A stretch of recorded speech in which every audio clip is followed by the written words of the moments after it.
So you've just met loads of Norwich fans. You signed autographs. You've taken photos. How did you find it? Interesting that so many they show up. I think it says a lot about the club and the culture that is built many years before I arrived, and Glenn also a part of that. And I think it says a lot about the city and the community in general. So actually also surprised me a little bit that there are so many. Yeah, I think they always do these at half term. Probably the first one you've done, I'm guessing. I think it is. And there's always a massive queue. And I think you're a bit of a draw, Johannes. You said that, not me. No, it's just we appreciate it. I've said it a couple of times before that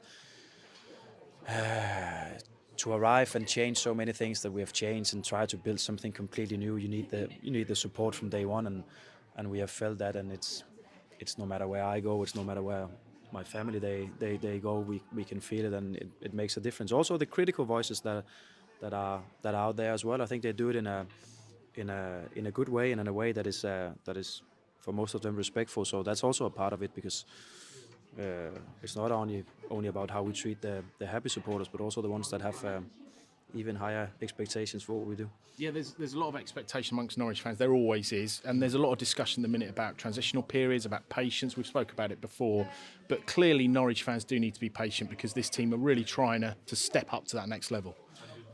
Yeah, we are, but if I have to sometimes pull away from being a football coach and try to be a supporter, that's probably praise to the team, because they have seen what they can do, what the players can do, and of course it's a little bit frustrating. It's a little bit, a little bit difficult to handle. That now we have those moments where we drop in performance, we drop in consistency. But I think everyone have seen what we can do when we are at our best, and when we have players available. So it's for us to get that right, especially for the rest of the season, but also important for next season that we get it right with the moments when we have injuries in the season, how we solve that part, because I think that's been the biggest talk from us this season, is the moments and the periods where we've been struggling. But it's fair to have ambitions. It's fair to have expectations on what they see every weekend, because they spend a lot of hours traveling and supporting and stuff like that. So it's more than fine. And you mentioned about the community here, and I just wanted to ask you about it, because I don't usually get a chance. How are you fitting into Norfolk life? How are the family settling in? You don't have to give us all the secrets, but I'm sure you're enjoying life in our wonderful county. Yeah, we are, and also, to be honest, there was not a area of England that we knew much about before we arrived here. We of course tried to ask some people, and especially Steen Niedergaard, I've worked with him for many years in my former club. Of course, rang him and asked him a little about the city and the club, and he only mentioned it as a fantastic place to live. He has so many memories with him and his family back here, and their children as well. And he said it was a fantastic place for him and his family to raise kids as well. So he supported it 100%, and that was a big thing for us. And I think what we saw from more or less day one over here is that he was right in many ways. So my wife enjoyed, my little daughter is enjoying it. We enjoyed it outside football, even though there's not much time. But we enjoy it, and we can walk around, peacefully, and much support when we walk around the streets and stuff like that. That's fantastic, because it makes the difference, and it makes you, work even harder to achieve what the goal is for us. You mentioned Steen. We know him well on BBC Radio Norfolk. He's a friend of ours as well, and clearly he's someone who's important to you, that you really valued his opinion. I worked with Steen for probably 6-7 years. I've been traveling around Denmark, but also around Europe with Steen. So we have had lots of talks about football and life and stuff like that. So it was natural for me just to give him a call when this was about to be close and official. So a guy I really appreciate a lot, and he was a great football player, but he's also a great scout. So probably can be a future job for Steen over here. I'll tell him that. And just on that, you and Ben, and primarily Ben, have to persuade players to come. But clearly, when you've got to persuade them to come to what is a nice place in Norwich and Norfolk, that makes your job a little bit easier and Ben's job. I think, without being cocky here or a little bit arrogant, but when you play in a certain way, you attract players, and players they see it, and we can just see it here recently with Jacob Wright coming from Man City, that he was very clear about that he have seen some games with him and his family and his agents to find the right fit for him, and that's important not only with him but also all the other players that we try to recruit for both for now and for the future. That when you play in a certain way, and especially with us, a technical way, a way where we try to score many goals and create a lot of chances, it attracts players. So that's one thing. That's of course important for us, and then of course the results will also play a big part of that, and that's probably the area where we just have to be a little better. Just finally, I'm going to do a bit of a show and tell here. I know this is radio, but you're standing in the Norwich City Club shop amongst lots of different shirts. Am I right in saying you collect football shirts? I have a lot of shirts. I have a lot of shirts back home, and especially from former players. So some of them are nice just to send it without even asking. But especially when you face them, when you meet them in different clubs, I think it's interesting to see. And just in this transfer window, there was some of my former guys moving out there with Patrick Dorgu to Man United and Daniel Svensson to Borussia Dortmund, and some of those where you've been with them for so many years, and now you see them taking steps to probably some of the biggest clubs in Europe. It's always fun, and it's always interesting to see. The last one I spoke with was Simona Dingra, of course, when Brighton was here, and it's, they are nice to give you some a shirt to remember. You were just speaking to Rob about the sort of the fans you see and the reception you had today. I just wanted to ask you how it compares to what it was like in Denmark and at Nordsjælland. Is it similar or is it much more?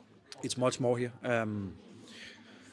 because obviously where I come from, it's Copenhagen, and the club I come from was a northern part of Copenhagen, just 20 minutes from the city centre. And in Copenhagen, there's more clubs.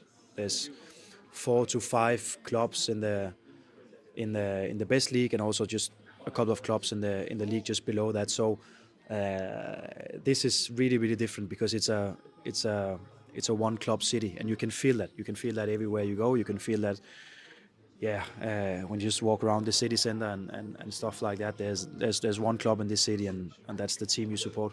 Has it been difficult for you to adjust to in any way, or is it just positive that you have this amount of people wanting you to do well?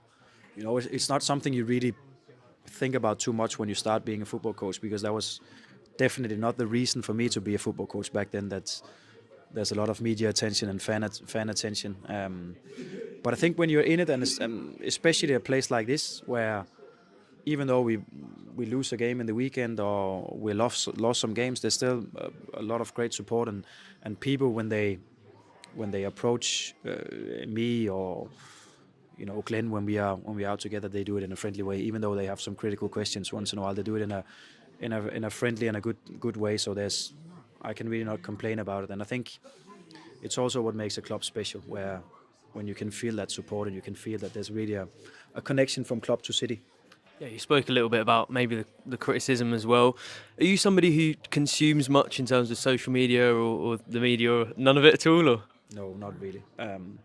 I try to stay off, and it's not because I think everything is bad out there, but I think you can easily be dragged into it, where you just spend too much time on reading different stuff. And I appreciate opinions, and I appreciate that. I think you can more or less win every game in football, and there will still be criticism, and you can lose every game, and there will still be some who's positive, and that's the way it is, and that's the way it works in football, and you have to get used to that. But I try to stay off it because it's just consuming time, and I try to spend as much time as possible on the football team and on the guys that are really important. Indeed, and in terms of that sort of side of things and the football side, we don't really get much of a chance to actually ask you how you're feeling about it. So how has it been for you being the Norwich head coach for the last few months? It's busy, and there's a lot of things going on. Of course, obviously, I was used to a busy schedule with being in Europe last season, where there was traveling every Thursday, and then we played on a Sunday. So there was many games going on. But here it's busy in a different way, where there's probably a little bit more attention. There's probably a little bit more media before and after games, and then the fan perspective, where it's difficult just to walk around in the city and then not being the head coach of a football club. But it's, I think, also in a way, that's the beautiful part about it, and we try just to go into it with open arms and not take criticism or stuff like that too personal, but just see it as a reaction from fans that wants the best for the club. So I can really not mention any not so good stories. So we try to do our best. Does that busyness almost help? Because, like you mentioned, you maybe don't think so much about the other parts of it. Does the busyness help with that? Because you don't have so much time and so much bandwidth to just think about things?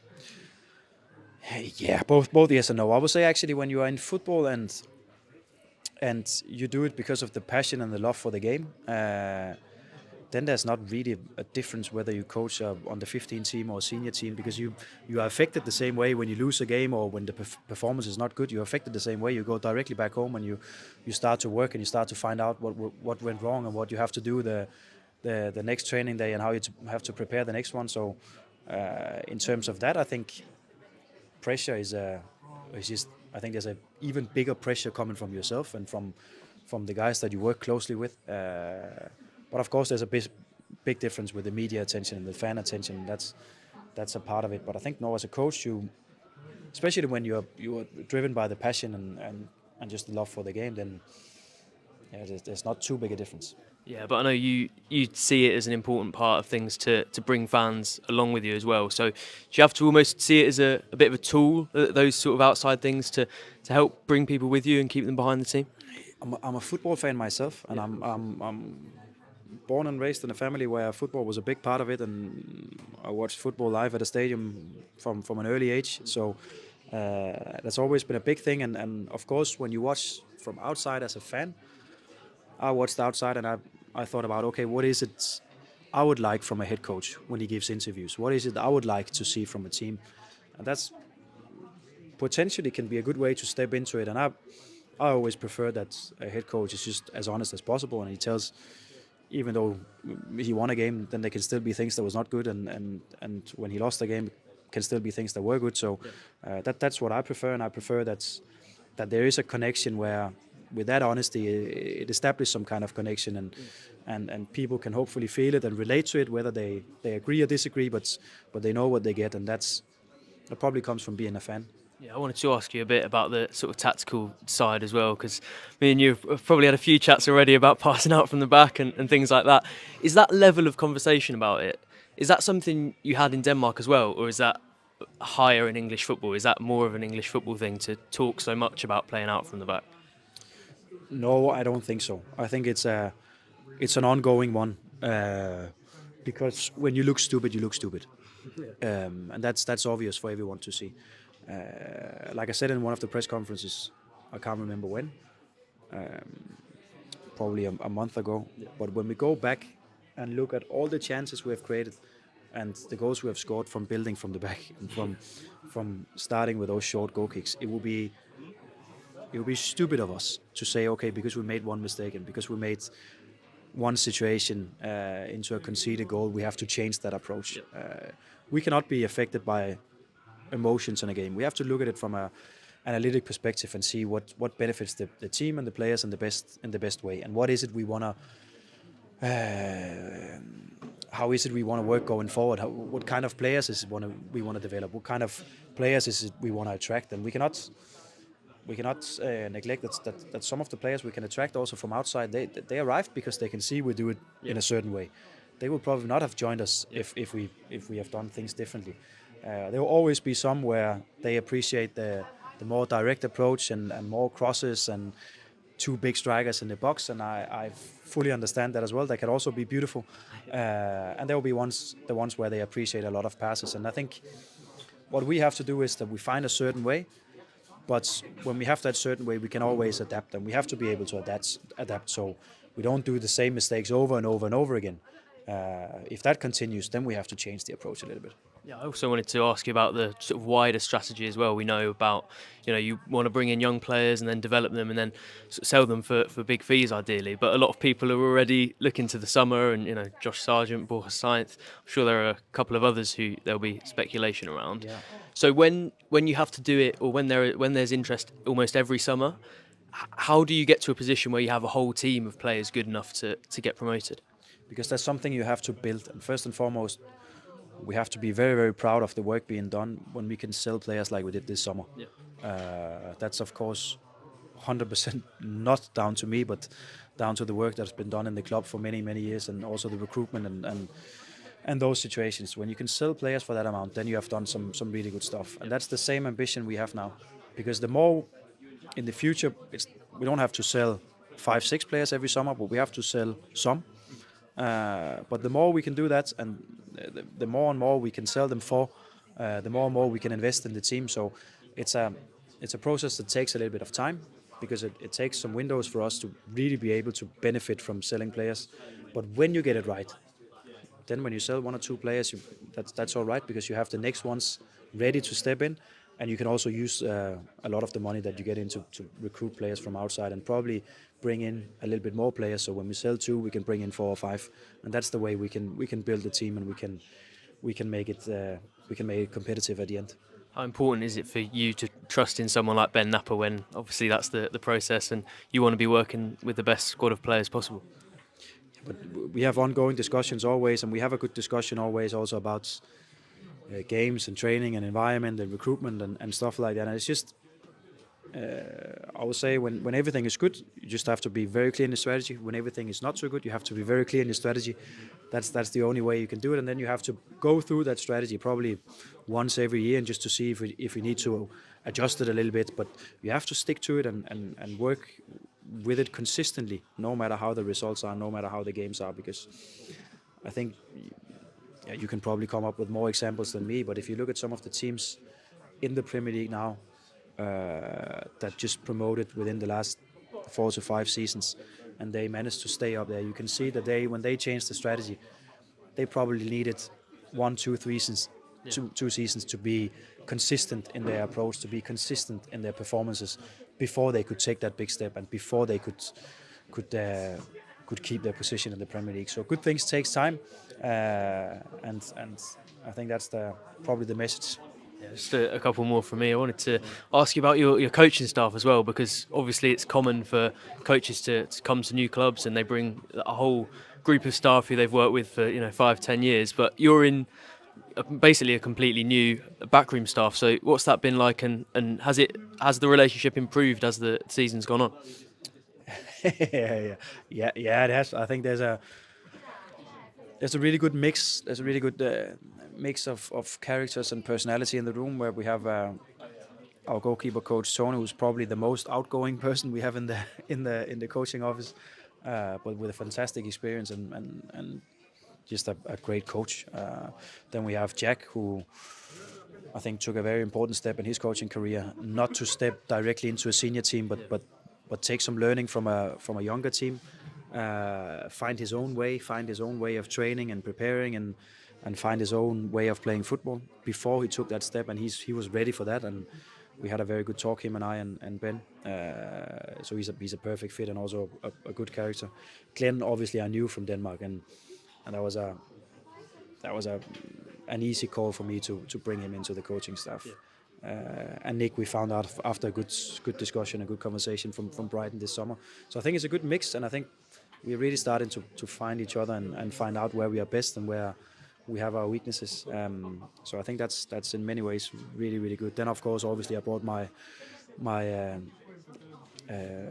analyst from Nordsjælland, one of them over here to just support in building the structure and the foundation for how we analyze games and how we discuss games and how we prepare them and stuff like that, and that have helped us in a good direction. So I think we are in a good way, but I also think it's important to be open-minded as a coach, and not just to necessarily stick to the same ones season after season after season, but also be open to new ideas. Yeah, just finally, I wanted to ask about sort of you and maybe your career as a coach, because we talk a lot about players who are improving and young players and things like that, but you've only been a head coach really for a couple of years. Do you feel like it's important for you to try to keep developing and improving just like your players are? Always. The football game, as we see it today, will not be the same in 5 years' time.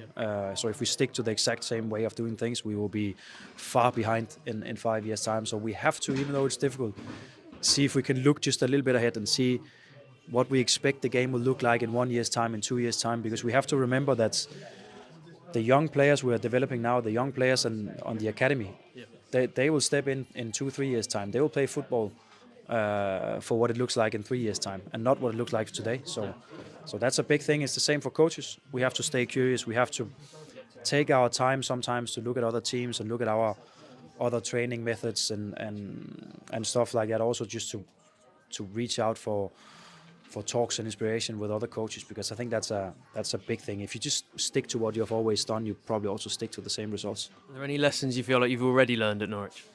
I think there's many. I think there's always many when you step into a new environment, on how you see things from a different perspective. So I think there's been many things going on. Also things that we found out that we could not do over here, that worked in Denmark, but we had to change a little bit over here, and there will definitely be more things going forward.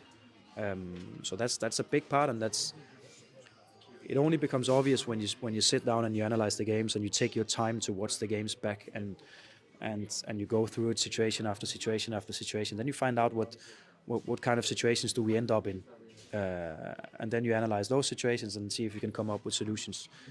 That's what I know, the way I work. But yeah, like I said, game will change, so we will probably also be a little bit different 2 years' time from now.